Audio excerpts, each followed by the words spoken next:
Give me a nickel, Danny. I'll show you how to beat this game.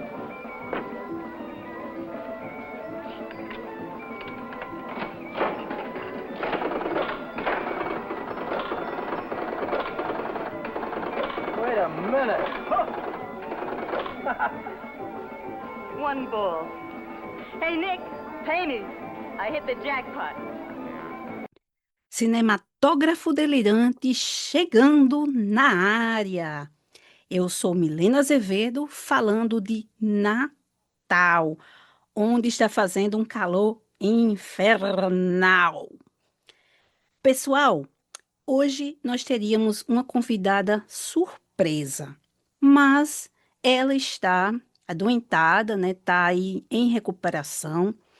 Então, quem voltou aqui para gravar comigo foi a Patrícia Borges, neste último episódio da primeira temporada.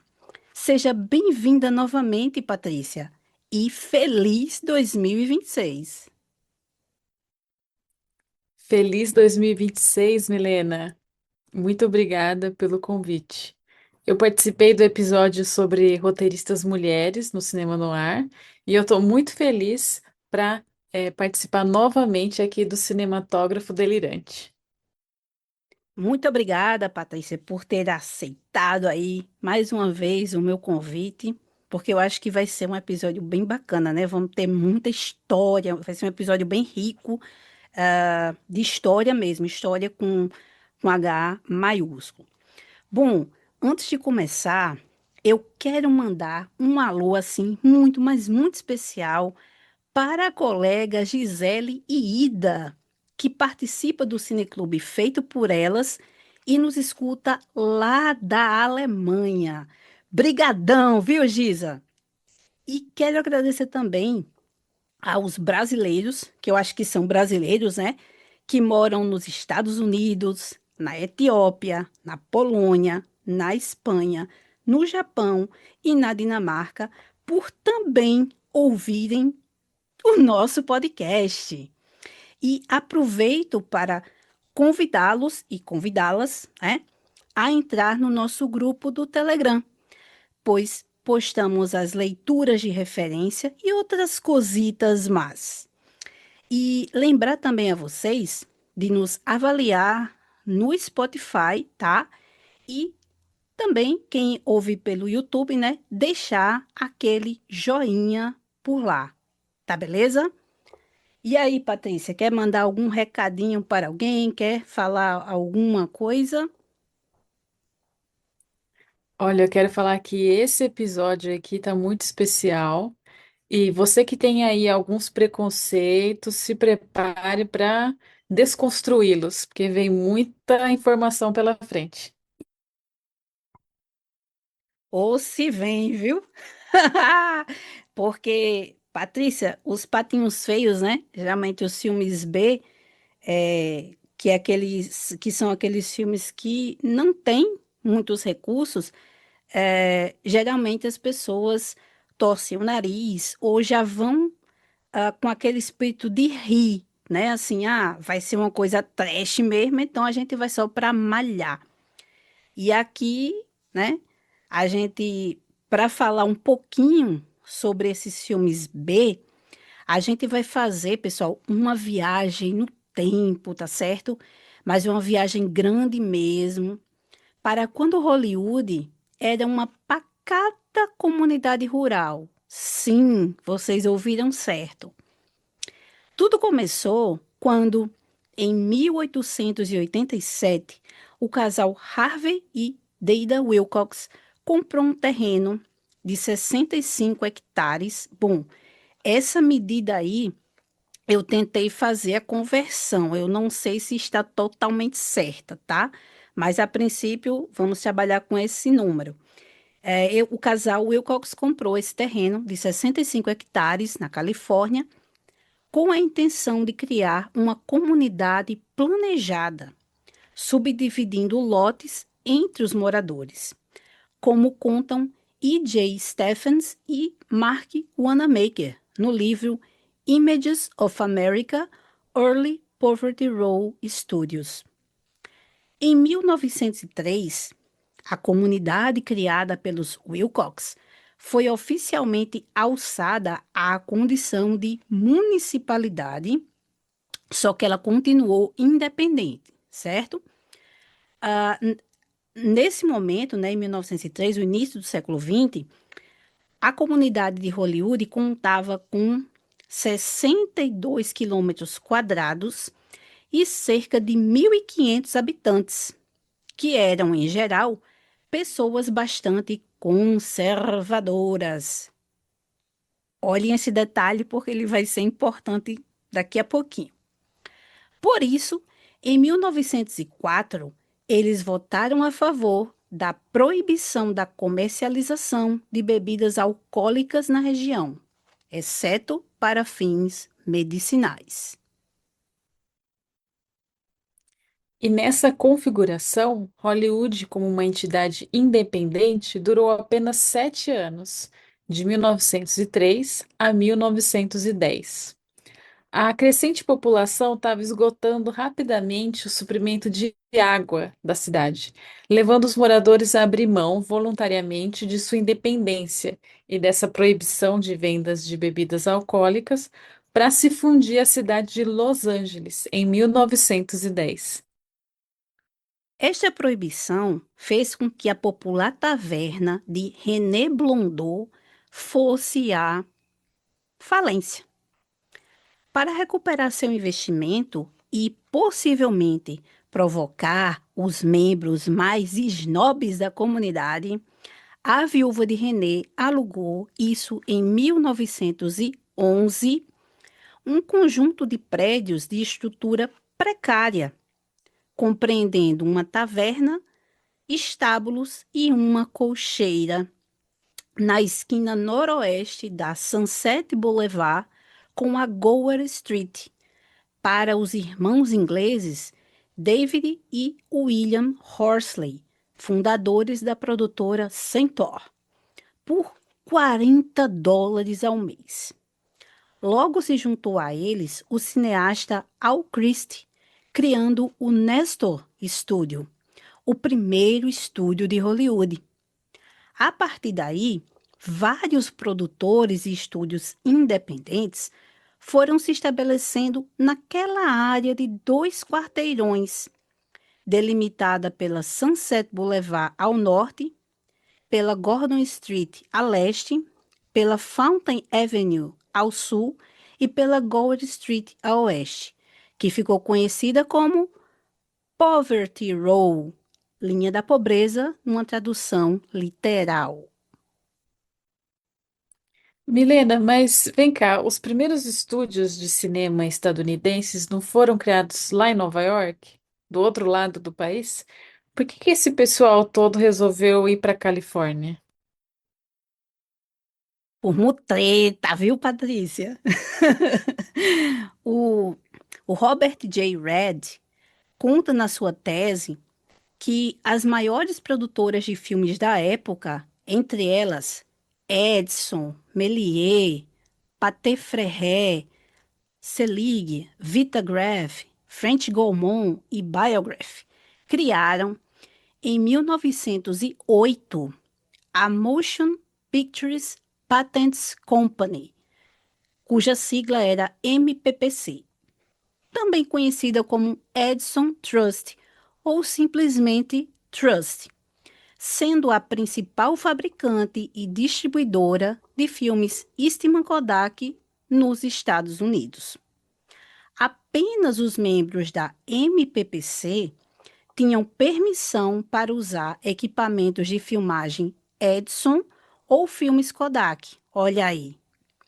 E a MPPC regulamentava tudo sobre a produção cinematográfica, incluindo onde os filmes podiam ser exibidos e até a sua duração, limitando-os inicialmente a um rolo, ou seja, a metragem desses primeiros filmes aí do século XX ia de 13 a 17 minutos. Os cineastas independentes, que não eram membros do Trust, estavam excluídos de praticamente tudo. Então, para escapar das severas restrições de patentes, dos monopólios de distribuição e dos esquadrões de destruidores de câmeras do Edison Trust, olha só isso, viu, pessoal? Porque acontecia, sabe? Se esse pessoal passava e via gente filmando, né? Que não era ali do Trust, eles destruíam as câmeras. Olha, olha que loucura. Então, para escapar disso aí, vários produtores cinematográficos, vamos chamar de independentes, fugiram dos estúdios da Costa Leste, ou seja, justamente, Patrícia, esses que estavam ali em Nova York e em Nova Jersey, para estabelecer novos centros de produção, onde? Em Chicago, no Arizona, na Flórida e na Califórnia. Além disso, o Oeste tinha bastante luz solar durante o ano todo, mão de obra barata e paisagens variadas para filmagens externas. Para mim tá ótimo, hein? Vamos filmar na Califórnia. Na verdade, esses membros do Edison Trust já vinham fazendo alguns filmes na costa oeste no início do século XX. Tanto que em 1909 foi filmado The Heart of a Race Tooth, da Selig Police Company, do coronel William Selig. Em 1910, a Biograph enviou para Los Angeles seu diretor-geral, de quem que a gente está falando? Do D.W. Griffith, com o objetivo de montar um estúdio improvisado em uma parte de um pátio de bondes da Pacific Electric. Lá, o Griffith rodou o In the Old California, o primeiro filme, curta-metragem, feito em Hollywood, recém-incorporada à cidade de Los Angeles. Só que o pessoal do Edison Trust não criava estúdios permanentes na costa oeste. Eles apenas filmavam lá e faziam a pós-produção dos filmes em Nova York, do outro lado do país. Isso, aquelas primeiras produtoras e os primeiros estúdios independentes que se fixaram na comunidade de Hollywood foram atraindo cada vez mais produtores e cineastas independentes do leste para lá. Outro fator de atração dos independentes para o Oeste foi o sucesso do filme Amor de Índio, no original The Squallman, de 1914, produzido pela Jesse L. Lasky Feature Play Company. O primeiro longa-metragem, né? Porque foi o primeiro western de 5 rolos, filmado por um estúdio independente de Hollywood, dirigido por Oscar Apfel e quem? Cecil B. DeMille. Olha aí. 2 anos depois, a Lasky expandiria sua presença em Hollywood ao se fundir com a Famous Players Film Company de Adolph Zucker, criando o que se tornaria a atual Paramount Pictures, segundo Stephens e Wanamaker. Quando a Edison Trust foi declarada inconstitucional pela Suprema Corte dos Estados Unidos em 1915, o sul ali da Califórnia já havia se estabelecido como a nova sede cinematográfica dos Estados Unidos. E, em 1919, a empresa faliu de vez, permitindo que novas produtoras independentes, como a Universal e a Paramount, expandissem suas participações em distribuição e exibição, bem como produzissem longas-metragens mais caros, protagonizados pelas estrelas do cinema, atraindo um novo público, a classe média, que buscava um entretenimento mais sofisticado. Foi a vingança dos independentes. Olha, e foi uma vingança bem orquestrada, viu, Patrícia? Mas foi uma faca de 2 gumes, pois mudou a noção de independência no cinema da Poverty Row. Vou explicar, tá?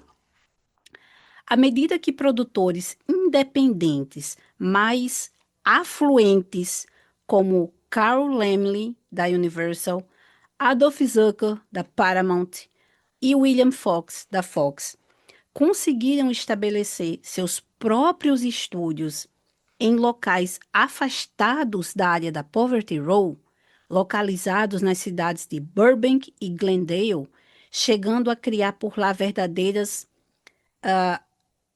abre aspas aqui, tá? Cidades cinematográficas como Studio City, Culver City, Century City, Universal City, passando também a comprar salas e redes de cinema, eles ficaram conhecidos como os estúdios de Hollywood. Aí, os produtores menores da Poverty Row é que passaram a ser considerados independentes, focando na produção de filmes de ação de baixo orçamento, como westerns e cineséries.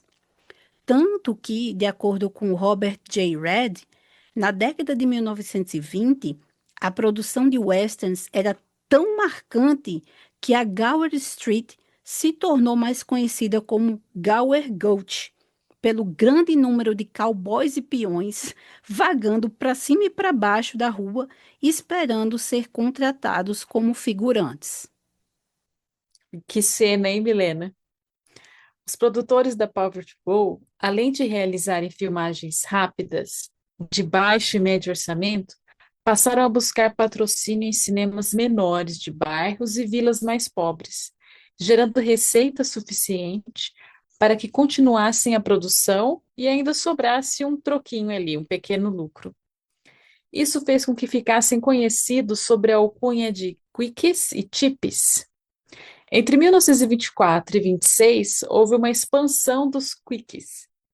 A CBC, por exemplo, mudou seu nome para Columbia Pictures e embarcou em uma ascensão bem-sucedida pelos independentes, para depois se tornar um dos estúdios de Hollywood mais conhecidos.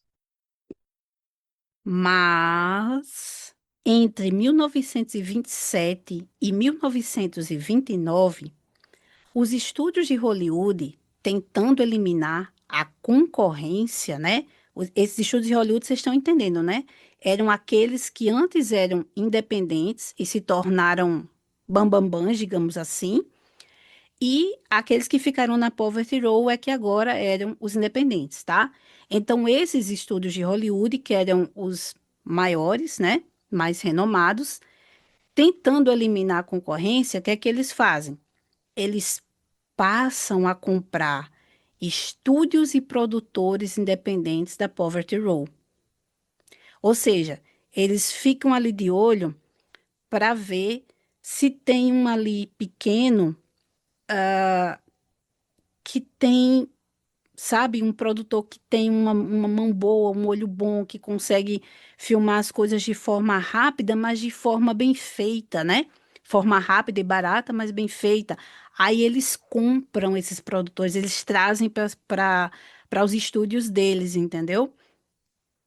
E então foram poucos os produtores independentes que resistiram à oferta de fusão, entre eles Goldwyn, Hodgson e Selznick, que produziam filmes de alto e médio orçamento e começaram a operar como distribuidores para diversas produtoras menores. Aí, Patrícia, deixa eu só explicar uma coisinha para o pessoal, né? Porque olha o que começou a acontecer. Esses estúdios, tá? Que eram produtores, né? Estúdios e produtores maiores, dentre os independentes, é, eles começaram também a comprar redes de cinema para passar os filmes deles, tá? E nessas redes de cinema, eles diziam o preço que ia ser cobrado.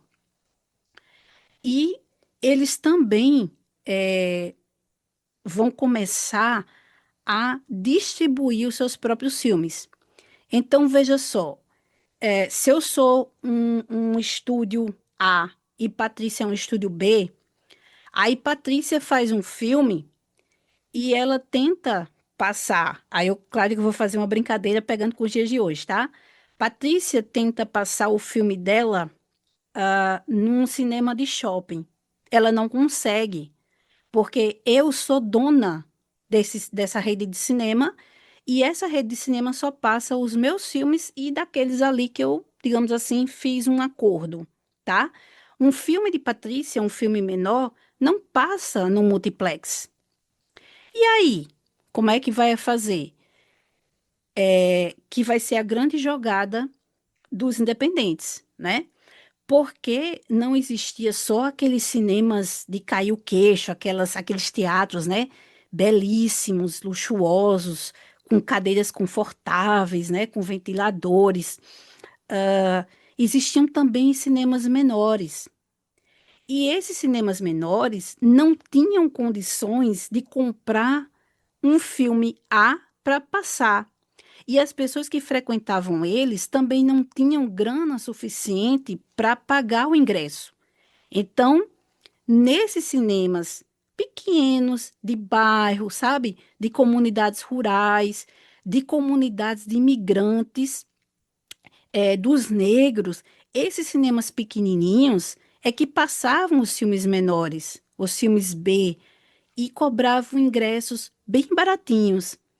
Então, a gente vai ver que daqui a pouquinho, né, vai ficar isso assim, vão ter as grandes redes de cinema que eram de posse desses grandes estúdios e os cinemas pequenininhos de bairro que exibiam os filmes B. E aí, manda ver, Patrícia. E a gente sabe, né, o poder das empresas que controlam a distribuição dos filmes, né? É um aspecto muito importante do mercado cinematográfico como um todo, como você acabou de explicar. Com a Grande Depressão, o jogo virou a favor das produtoras independentes da Pivot Row, ainda que por um período curto. Os estúdios de Hollywood interromperam a produção de longas-metragens e deixaram as suas salas de cinema desabastecidas. Isso deu brecha para que os estúdios e produtores da Pivot Row aumentassem a sua produção, estimulando o surgimento de novas produtoras na década de 30. Mas ocorreu um retrocesso, porque essas novas quickies primavam por fazer filmes ainda mais rápidos e baratos, reutilizando cenários em diversos filmes e fazendo montagens com imagens de documentários, filmes silenciosos e até mesmo os primeiros filmes falados, além de reduzir a rotação da câmera. Vejam, diversas estratégias para baratear a produção de um filme. Imagina que a pessoa que devia estar assistindo ali um filme novo poderia até pensar, parece que eu já vi esse filme, porque o cenário utilizado era reaproveitado, por exemplo. Imagina a É, confusão. devia ser engraçado mesmo, né? E os estúdios maiores começaram a ficar melindrosos, porque, diga aí, eles faziam essas montagens, né? Então, assim, tipo, eles pegavam filmes da Fox, da Paramount, entendeu? Né? E aí você ia ver, né? Porque, assim, eu esqueci de dizer. Quando um filme, o cinema A, ele passava os filmes A, né, os cinemas grandes, essas redes de cinema que os grandes estúdios eram donos. Só que esse filme, vamos supor, Senhor dos Anéis, tá? Quando ele passava em São Paulo, Rio de Janeiro, Porto Alegre, aí, depois que ele passava, que o Brasil quase todo já tinha visto. Então, ele chegava aqui, digamos assim, no interior do Rio Grande do Norte, vamos dizer, sei lá, ele chegava em Mossoró, tá? Então, um cinema pequeno conseguia até comprar, passar um filme desse A. Só que depois de todo mundo já ter visto que a película já estava bem desgastada, certo? Então, podia acontecer isso, tá? O filme já está tão desgastado que às vezes a distribuidora ela vendia mesmo o filme. E aí o pessoal, na hora de fazer as montagens, né? Esses estúdios independentes, é, não tem cenário, Ou, vamos utilizar, não tem assim uma corrida de cavalo, então vamos pegar essa corrida aqui desse filme, desse outro aqui, e aí juntava. Então, vamos supor, você tem um filme, né, como eu falei, da Fox, sei lá, e um filme da Columbia. Aí quando os chefões, né, desses estúdios iam ver, o que é isso, né? Pegaram coisas aqui de filmes do concorrente, entendeu? Então acontecia muito disso. Bom, segundo o Red, os filmes da década de 1930, da Poverty Row, eles trouxeram ainda uma discrepância entre cenários urbanos modernos e os antiquados, tá? Aí eu vou abrir aspas aqui que eu vou citar o que ele fala. Ele diz assim: perpetuaram uma representação do espaço urbano moderno forjada na produção cultural da literatura popular e do cinema silencioso do final do século XIX e início do século XX. Fecha aspas. Então, como eles faziam essas montagens, é, ficava realmente uma coxa de retalhos. Imagina aí, viu, Patrícia, né? Você tem um cenário já da década de 30, né? E aí você, tipo assim, de repente aparece uma rua, casas ali do início do século XX, né? Fica uma coisa meio contraditória, entendeu? Porque era essa forma que eles tinham para baratear cada vez mais os filmes. E aconteceu também deles trazerem toques surrealistas, tá?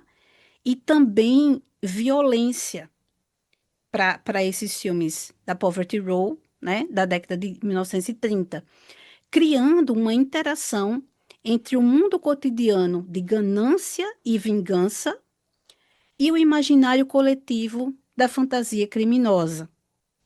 Algo que, no início da década de 1940, vai estar bem presente no noir.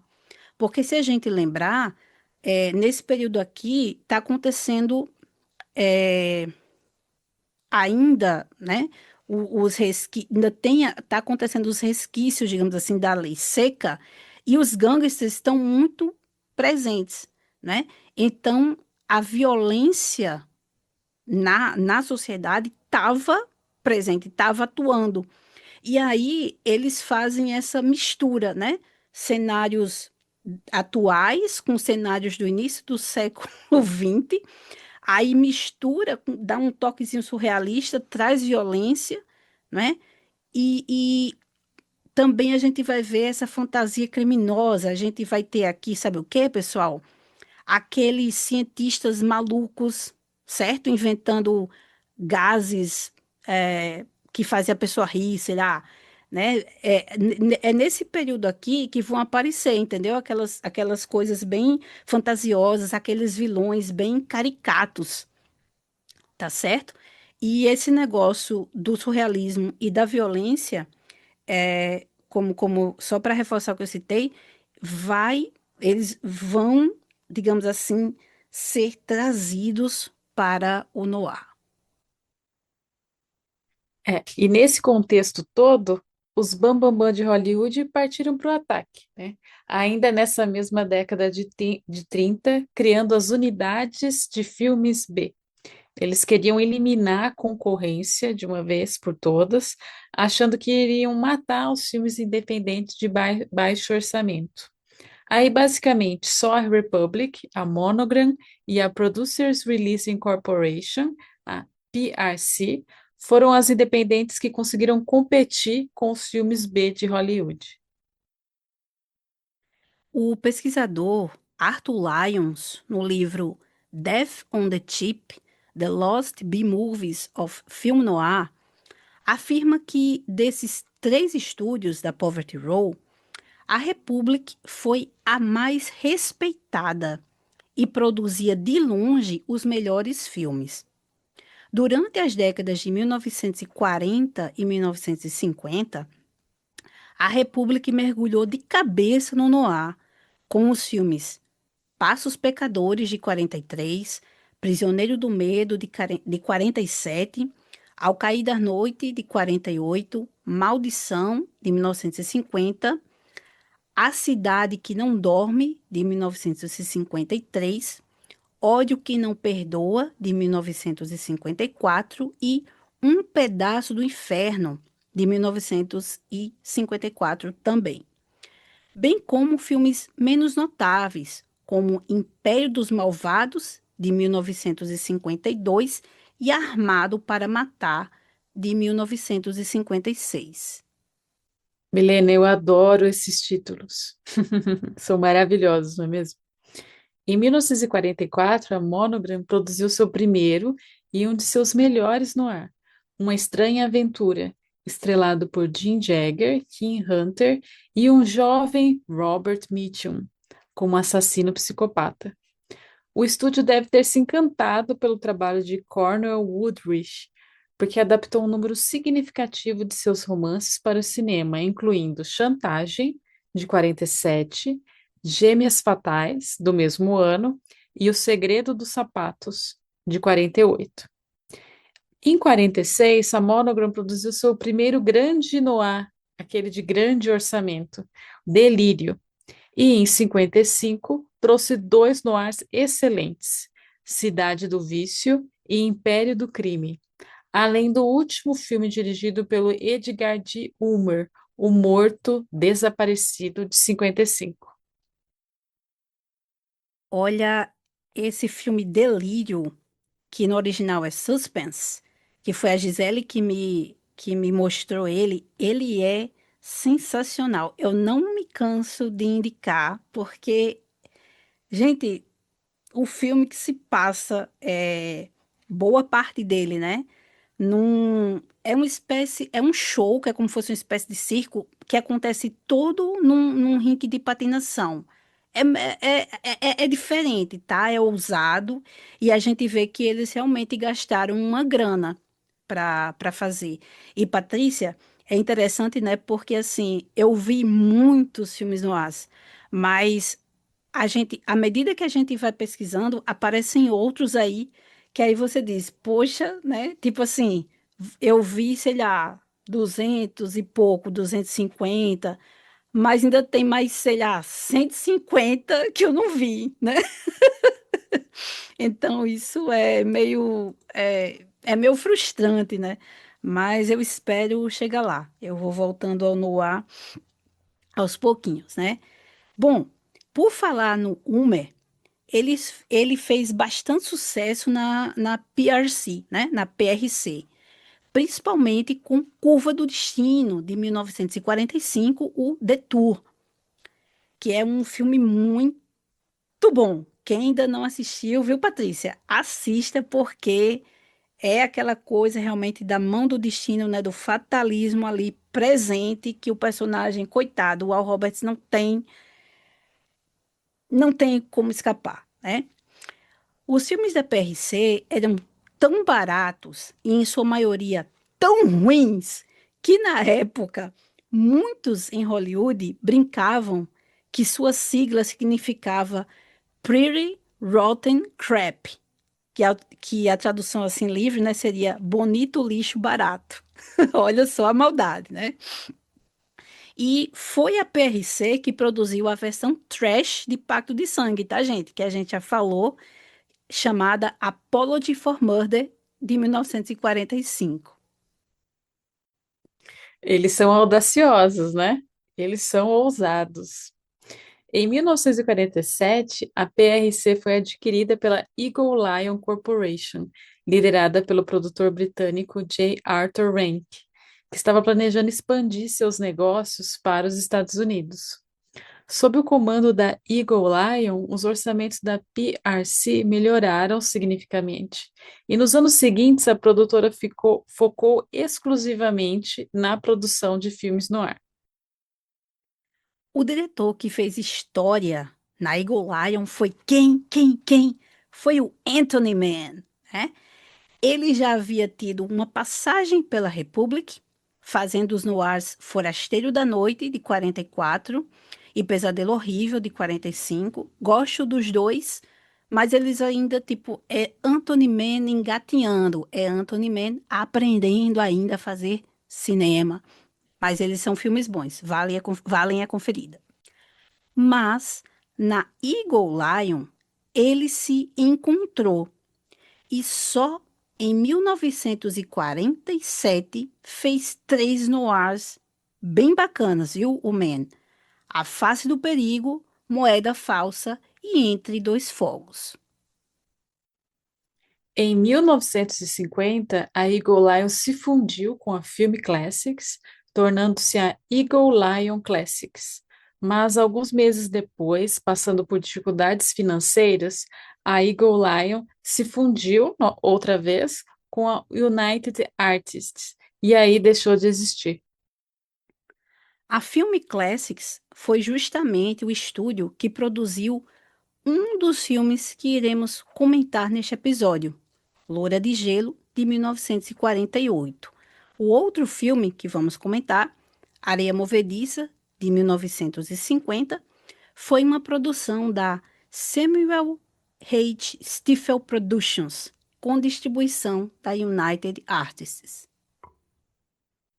Bom, o primeiro filme é o Loira de Gelo, Blonde Ice, que teve o lançamento oficial em julho de 1948 e foi baseado no romance de Whitman Chambers, publicado em 1938, Once Too Often. Foi planejado para ser um filme de sessão dupla, olhem só, produzido pela Martin Mooney Productions. Mooney era roteirista e produtor, tendo também produzido o mais icônico noir B, O Curva do Destino, favorito aqui da Milena, de 1945. Pois é, né? E, Patrícia, olha, a Claire, que é a protagonista, né, do Loura de Gelo, que no original é Blonde Ice, é a própria Loura de Gelo, né? É a loura gelada. E ela é até pior que a mulher descrita pelo Reginaldo Rossi, que seria capaz de trair o marido em plena lua de mel. Porque a Claire, ela trai o Cal ainda na festa pós-cerimônia de casamento, dizendo ao ex-ficante, o Les Burns, que ela o ama. E para que ele não tenha dúvidas, ela lhe tasca um baita beijo. Só que o marido Cal testemunha o beijo assim um pouquinho distante, mas ele consegue ver, né? E Claire, na cara dura, diz que foi apenas um beijo de despedida em um amigo. Só que a Claire, gente, ela não contava que seu golpe do baú seria frustrado pelo apreço do marido a cada centavo que ele tem. Ela achava que levaria uma vida nababesca, torrando dinheiro como bem entendesse, mas a realidade se mostrou bem diferente das suas expectativas. Aí ela precisou agir. O problema da Claire é que ela é uma femme fatale meia boca, sabe? Ela se acha inteligente, ela acha que ela faz planos perfeitos, só que ela se esquece das pontas soltas, das consequências. E ela ainda precisa comer muito, mas muito feijão com arroz para chegar aos pés da Phyllis de Pacto de Sangue. A Claire, ela está sempre à procura do homem que lhe dê dinheiro e poder, mas deixa o Les ali, sabe, à mão, para qualquer eventualidade, como seu bode expiatório. Claire, ela é egoísta, como toda femme fatale. Mas aqui temos aquele toque psicológico do noir do pós-guerra, onde um psiquiatra vai analisar o comportamento dela a partir dos traumas de sua infância. O pai abandonou ela e a mãe, fazendo com que ambas vivessem na pobreza, com a mãe precisando trabalhar bastante para sustentá-las. Então, Claire estabeleceu uma meta na vida: ficar rica. não importando como, ou seja, vale tudo, ela passa por cima de qualquer um para chegar a esse objetivo, tá? E interessante aqui, porque como a Claire, ela já revela logo de cara a sua dupla face, o reflexo do espelho nem chega a ser necessário. E a gente até vê um espelho, tá? Na casa dela e de Cal, na cena em que ela vai atender o telefone. Eu nem vou dizer mais coisas aqui para evitar spoiler. Eu sei que a gente já deu spoiler demais nos outros episódios, mas aqui eu vou evitar, né? Só que a gente vê o espelho, mas não vê o reflexo dela aparecendo, sabe? Então isso eu acho interessante. Patrícia, tem mais alguma coisinha aí para comentar sobre Loura de Gelo? Olha, eu queria agradecer a você, Milena, por ter novamente, né, por ter me convidado a participar deste episódio sobre filmes B no ar, porque eu imaginava que seriam filmes horríveis, difíceis de assistir, ou com muitas evidências assim dessa pobreza de recursos e etc. Claro que o filme não tem aquelas qualidades cinematográficas que enchem os olhos, mas eu achei que foi uma experiência bacana, foi ok. Você tem que medir as suas expectativas, né? Sabendo que é um filme que ele vai seguir as convenções desse estilo cinematográfico e esses personagens vão seguir essa cartilha, né? Do destino, de uma femme fatale, por exemplo, né? Então, como a Milena disse, a Loira de Gelo, ela tem umas dificuldades para arquitetar esses planos, né, para atingir a forma que ela gostaria de viver, né, como uma mulher bastante rica, alcançando tudo que ela deseja. Então, por exemplo, a escolha profissional da Loira de Gelo é ser colunista de vida social. Então, ela está sempre ali envolvida na notícia, é, mas também é um trabalho que coloca ela mesma em evidência. Então, ela não pensou muito direito, não. Como a gente estava falando aqui nos bastidores, né, Patrícia? Os homens estão sempre ali ao redor dela, os homens que eu digo, os colegas dela de trabalho, né? Dizendo, olha, e ela nem é assim uma jornalista tão boa, né? É como se ela tivesse conseguido o, o emprego ali no jornal por causa da aparência dela, né? Porque é uma mulher bonita, uma mulher ambiciosa, mas ela, tipo, fica por ali, entendeu? E ela vai se aproveitando dos homens que ela vai conhecendo e das conexões, né, desses homens para ir, digamos assim, sendo uma alpinista social, né? O primeiro repórter, né, que ela conhece é o Al, né? O Al Herrick. E aí o Al apresenta ela para o Les, né? Para o Les Burns. Como ela vê que o Les tem uma coluna ali de esportes, ele é mais destacado ali no jornal, aí ela já. Porque ela já estava flertando com o Al. Aí ela passa a flertar com o Les. E é interessante, né, Patrícia, que logo no início, durante os preparativos ali para o casamento dela com o Cal, é, a gente vê que a coitada, assim, ela é tão sem imaginação que ela dá o mesmo presente com os mesmos dizeres, né, para os seus ficantes, né? Ela dá uma cigarrilha, né, com os dizeres, né, que ama muito, eu lhe amo muito, né, Al. E depois a gente vai ver que pro Les ela deu uma igualzinha com os mesmos dizeres, só muda o nome, né? Em vez de Al, é Les. E assim, ela vai tramando esse alpinismo social da forma mais tacanha possível. E eu tenho pena do Les porque ele gosta dela, ele gosta muito dela, né? Ele gosta tanto que ele não consegue enxergar que ela é manipuladora, né? Que ela tá fazendo ali as coisas, muita coisa ali de caso pensado, e que o coitado, assim, vai sobrar para ele, né? Tentam avisar ele, mas ele, tipo, não quer acreditar, né? Porque ele gosta dela.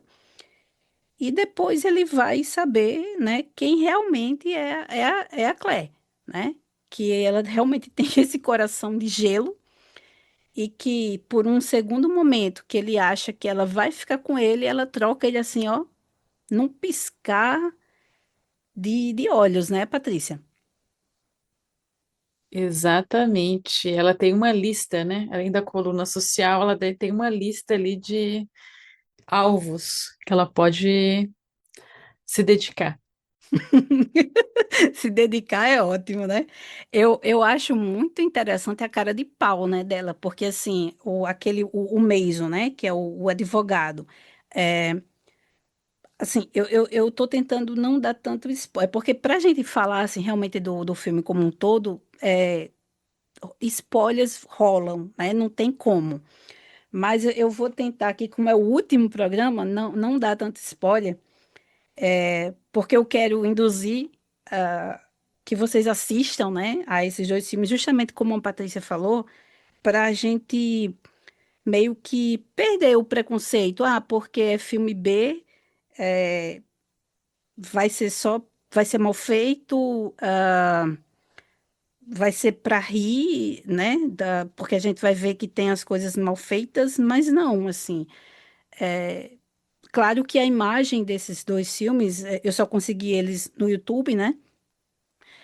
Não é das melhores, mas, sabe, também não é aquela coisa de você renegar, né? De você dizer que não presta, né? Assista porque você vai ver que realmente presta.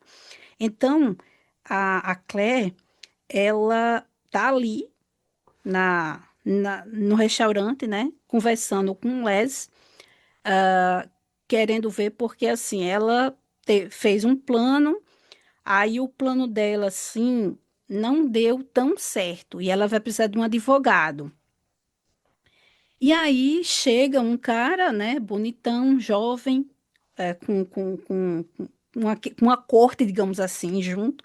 E aí ela pergunta, né, quem é? Aí o Les fala, é o Mason, né? Deixa eu ver o nome dele aqui, é o Stanley Mason, né? Que é um advogado, o cara é rico, tá em campanha política.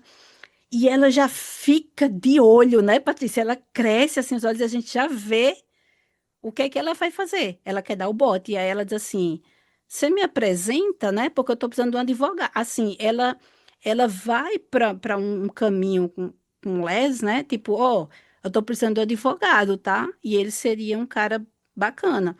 Aí o Les precisa, acho que é a polícia que chega, né? É, pedindo para falar com ele, para ele ir até a delegacia. E aí, quem tá lá no bar é o Al, o antigo ficante dela. E ela fala: Você conhece esse advogado? Aí ele falou: Conheço, me apresenta, né? E aí o Al apresenta ela ao mesmo. Então, assim, ela é muito, como é que eu vou dizer, Patrícia? Ela é atirada, né? Ela, ela não faz um esquema assim, de uma forma, digamos, mais profissional, como o Phyllis, né? Ela é meio que ela vê aquela oportunidade e ela agarra e aí ela já acha que vai ser a saída dela para tudo, que aí vai dar tudo certo, que ela vai ficar rica, né? E infelizmente as coisas não são tão bem, não são assim, né? E uma coisa também que eu estava comentando com Patrícia antes da gente começar a gravar é que nesse filme a gente vai ter no roteiro a repetição de algumas, digamos assim, de algumas, não vou dizer cenas, mas assim, de alguns momentos, entendeu? E essa repetição ela é forçada porque a gente vai, na minha visão, tá? A gente vai entender a cabeça da personagem, né? Como é que funciona. Ó, aconteceu isso daquela vez, né? Aí ela faz praticamente uma coisa idêntica e vai acontecer a mesma coisa de novo. Por quê? Porque justamente ela é uma femme fatale padawan. Ela ainda precisa aprender truques, né?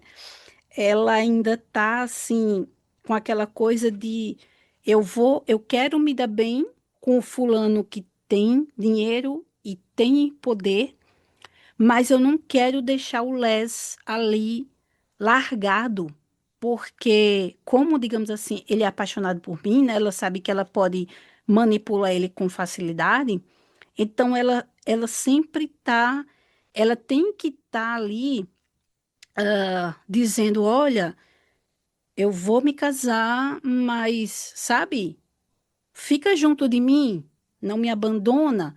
Só que isso ela não está fazendo por amor. Ela está fazendo porque ela precisa dele como um suporte, né? Como eu falei antes, como um bode expiatório.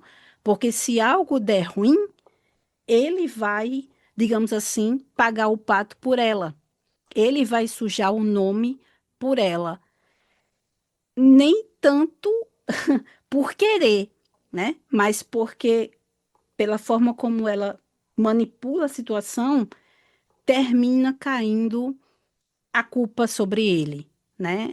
Em dois momentos importantes da trama.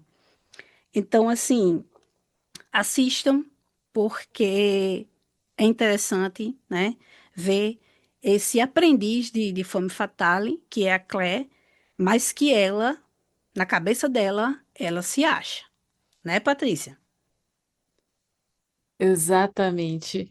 Fazendo uma comparação, não sei se você vai concordar, Milena, mas eu diria que ela é uma femme fatale da novela do Horário das Sete, uma novela das sete. Ela ainda não tem esse aprofundamento, assim, né? Agora, no próximo filme que a gente vai comentar, eu já acho que é uma novela das nove, assim, já tem mais Ah, é, drama. com certeza, né? A Vera já é uma femme fatalezinha mais instruída, né? Ela já tirou nota pelo menos 9,5 ali, né? E ela é mais perigosa, né?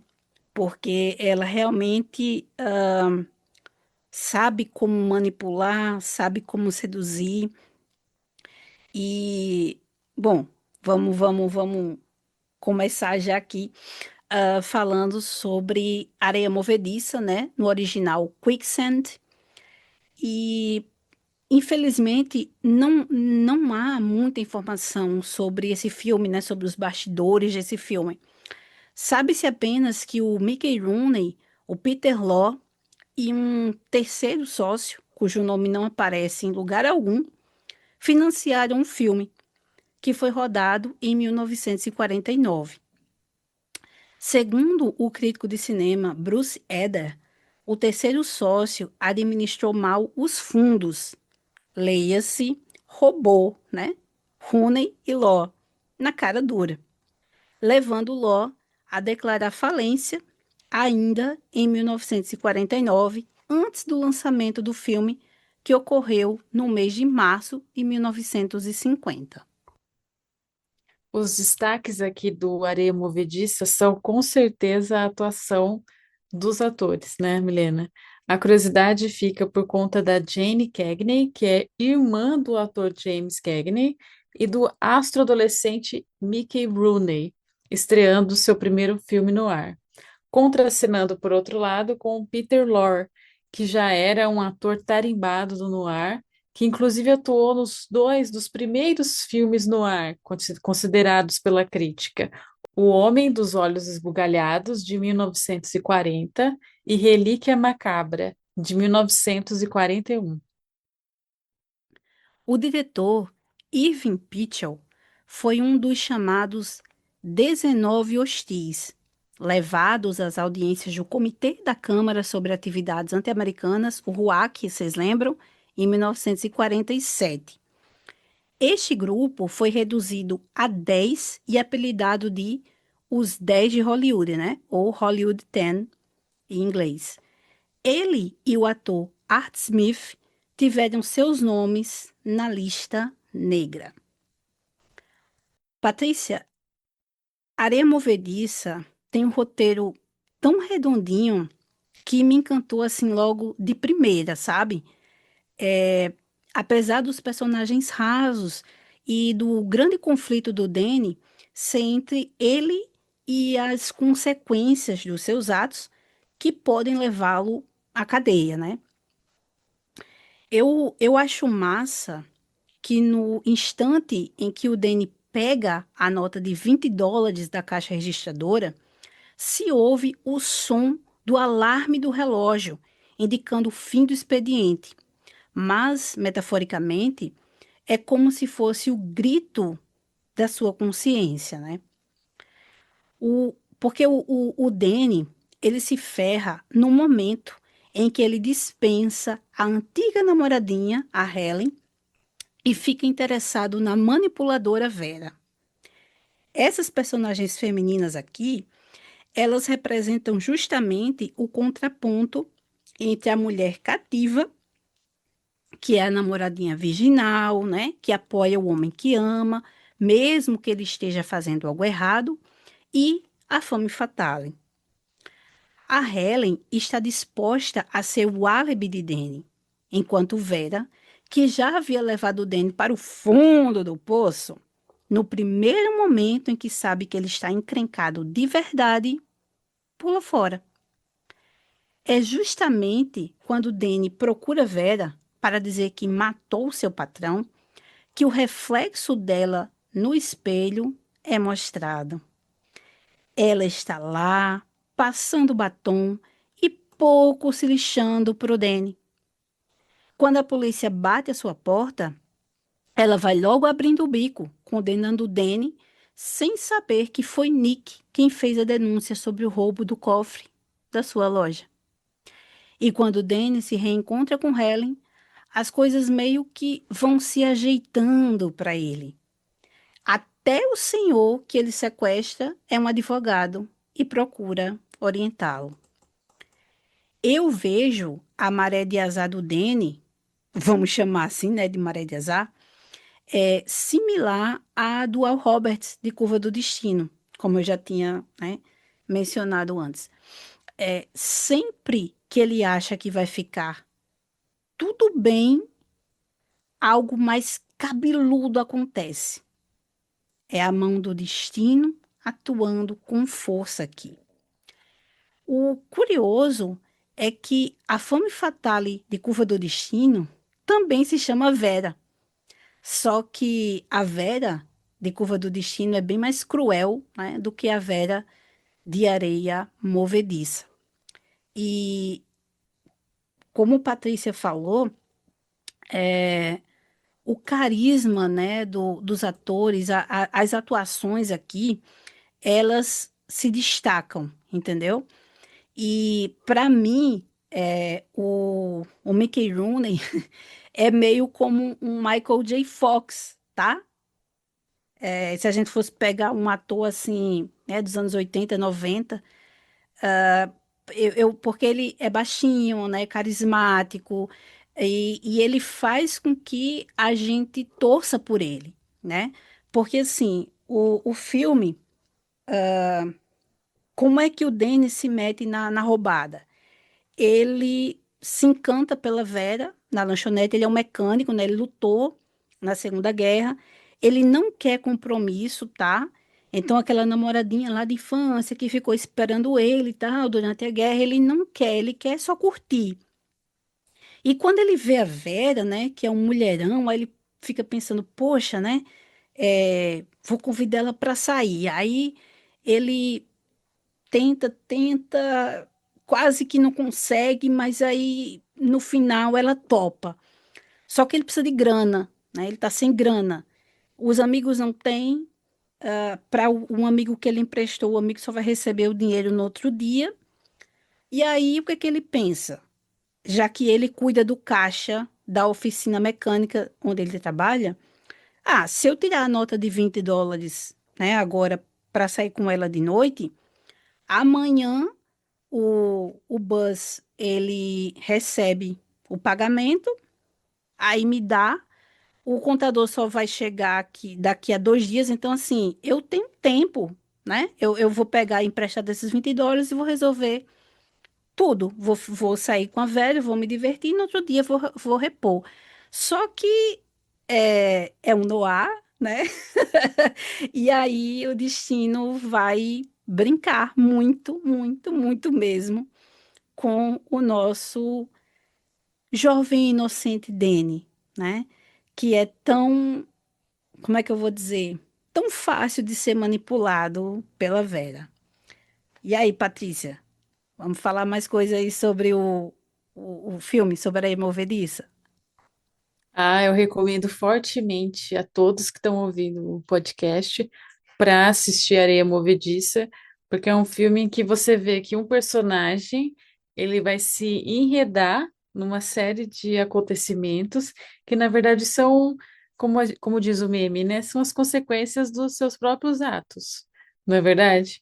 Então, a gente simpatiza com o protagonista por conta do carisma, né, do Michael Rooney, mas realmente ele está sofrendo ali em virtude das más escolhas que ele fez e que ele faz.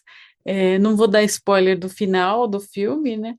Mas vale a pena conferir, né? Um filme que você vê que são as escolhas, né? E o fatalismo também, né? Porque ele não dá sorte, né? Com as escolhas que ele faz também. Ele faz um cálculo e esse cálculo não dá certo e a situação vai se deteriorando cada vez mais.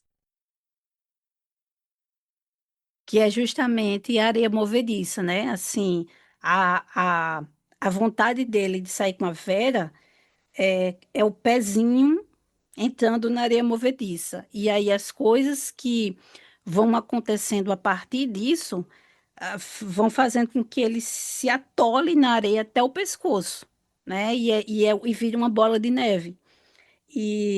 É por isso que eu acho esse roteiro muito redondinho, assim, porque quando ele acha, né, poxa, agora eu consegui cobrir isso. Aí acontece uma coisa pior e é mais dinheiro envolvido. E é sempre mais e mais e mais dinheiro envolvido. Eu acho assim, porque tem umas coisas curiosas, né, desse filme, assim. O Peter Law é baixinho e aqui ele já tá mais velho, né? Que é 1900, eles gravaram em 1949, ou seja, a gente tem aí 9 anos, né? De distância dos homens, o Homem dos Olhos Esbugalhados, que alguns consideram como o primeiro Noir. E, e ele já tá um pouco mais gordo, um pouco mais velho, né? Mas assim, poxa, eles lutando ali, eles no tapa, né? Ele e o Mickey Rooney, assim, que eles são baixinhos, né? Então é engraçado ver eles ali é, se degladiando. E não sei você, Patrícia, mas também vou tentar evitar spoiler aqui, mas eu, eu sinto que as coisas depois que vão acontecer, porque a Vera já trabalhou na Joyland, que é a loja do Nick, né? Que é interpretado pelo Peter Law, que é uma loja de jogos, de pinball e tal. E eu noto que é como se eles fingissem brigar, sabe? Que tem umas coisas, né, Patrícia, que vão acontecer, que como eles já sabem por bastidores, eles são informados ali. Eu acho que eles não estão brigando, eles estão malcomunados, sabe? E aí a Vera, que também se acha muito esperta, ela é um pouco mais esperta realmente do que a Claire, né? Ela tá ali, ela tá quase no nível da Phyllis, mas ela ainda não é, né? E uma coisa também que aproxima, né, a Vera da Claire é a questão também que da pobreza, né? Que a Vera vai dizer que ela fugiu de casa muito jovem, que eles eram pobres, né? E que os rapazes ficavam assediando ela. E a gente subentende que ela assim, mas eu aprendi, né? Ou seja, ela entendeu que ao invés de ela ser a vítima, ela tinha que ser a presa, né? A presa não, a predadora. Ela tinha que saber seduzir os homens e jogar com essa sedução, né? Então, ela vai contar para o Danny que ela roubou, quando ela fugia de casa, para sobreviver, ela roubou carro, aí ela dava em cima dos bartenders, né, nos bares, para roubar o dinheiro da caixa registradora, sabe? Então, assim, ela entendeu que se ela seduzisse, ela tinha poder, ela tinha controle sobre os homens, né? E elas não ela assim ela não deixava os homens ter controle sobre ela. E aí, eu não lembro direito especificamente o que é que ela fala, que aí o Danny diz assim: ah, eu sou um desses homens, tipo assim, um homem que você pode gostar, né?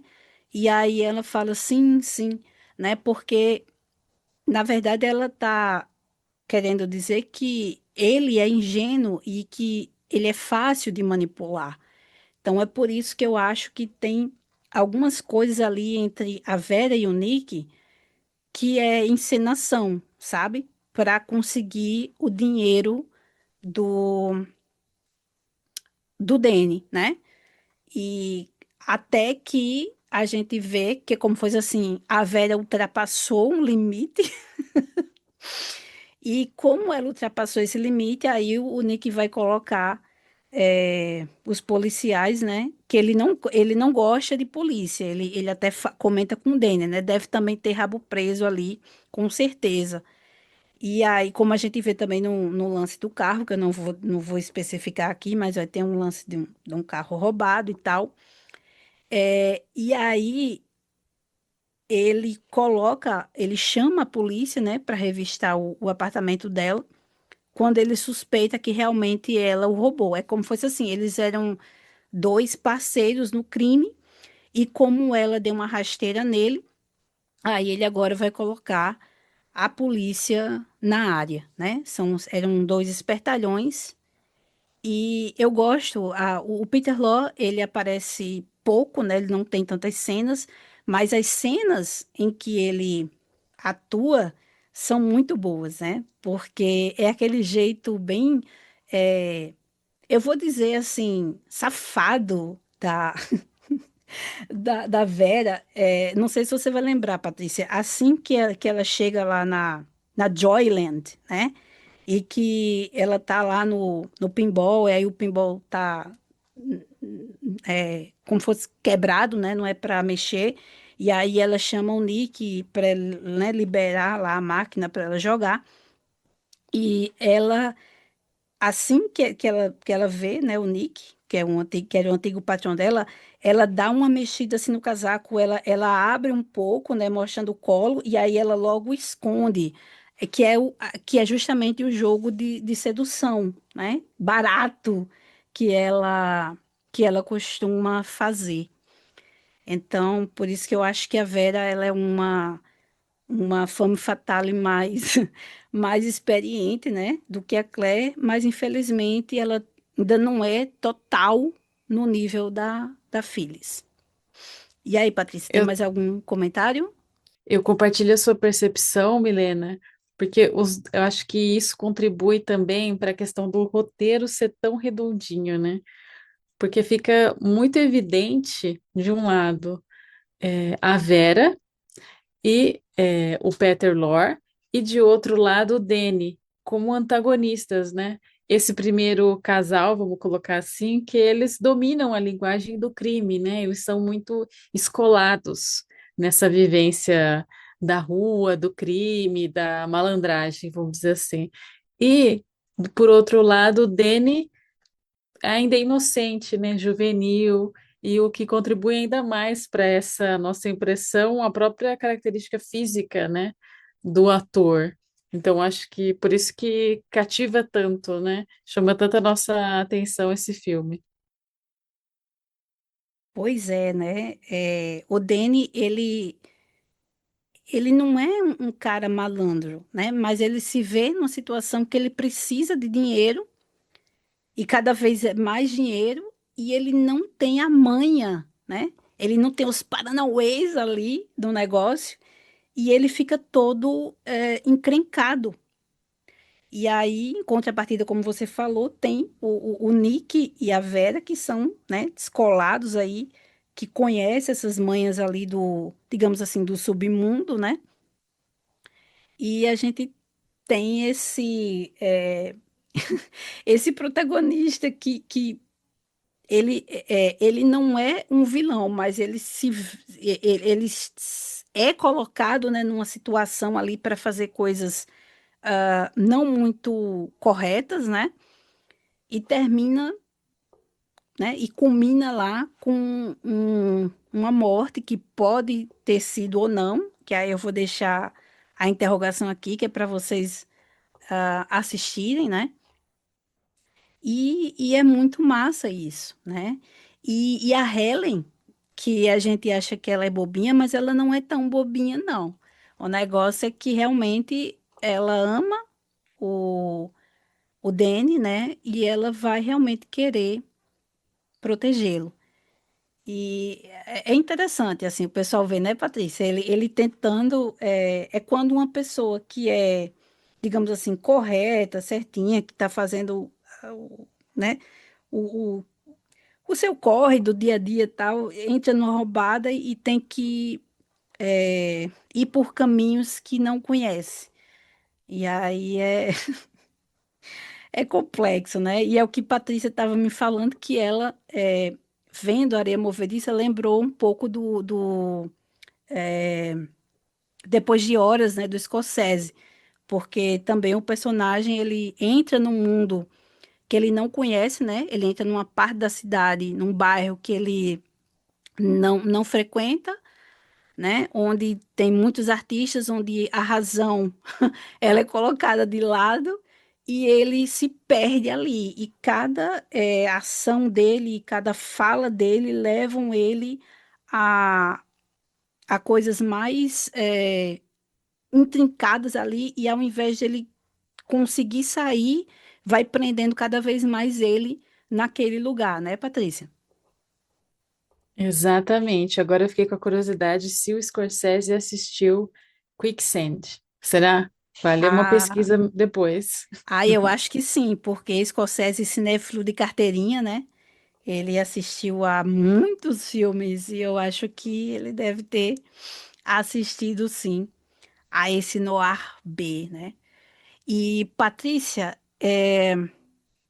embora os estúdios de filmes Noirs B tenham caído no esquecimento, o Arthur Lyons lembra que eles deixaram sua marca na história, tanto que o diretor francês Jean-Luc Godard dedicou seu clássico Acossado, de 1960, a Monogram Pictures.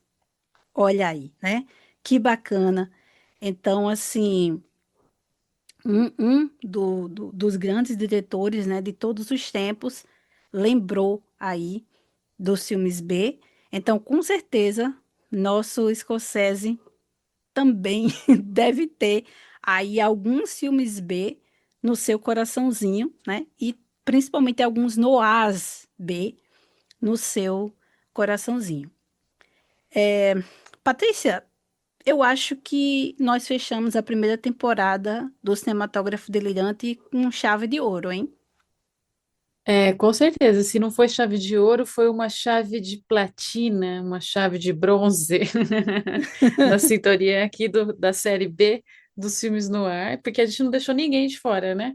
Até os filmes B no ar marcaram presença aqui no Cinematógrafo Delirante. Pois é, foram 11 episódios, né? Com dois bônus, né? O piloto e aquele especial do Noir Vember.